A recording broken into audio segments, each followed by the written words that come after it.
So this is one of the most asked interview question in React, like what is the difference between control component and the uncontrolled component.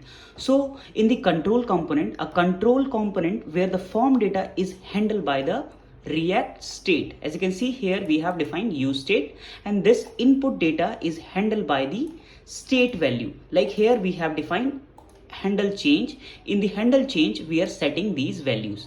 But let's take an example over here. As you can see, this is the example of a control component. Whatever the value we are typing, we are showing over here. In the uncontrolled component, whatever the value we are typing, let's see, we are showing in the alert box. Okay, let's understand what is the difference between both the cases.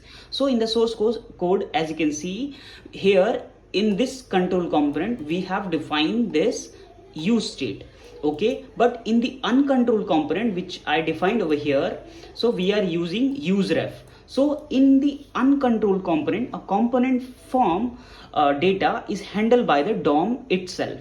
You can use a ref, okay, useRef, or a create ref to access the values. So, okay, so in this example, in this input, whatever the value is typed by the user, after clicking on this button, okay, we are handling or alerting the value. Okay, so we are receiving this input ref dot current dot value, whatever the value is typed by the user, we are handling through the use ref. Okay, so here you understand the difference between control and uncontrolled component is, so the form data is handled by the React state in the case of control component, and in the case of uncontrolled component, the form data is handled by the DOM itself.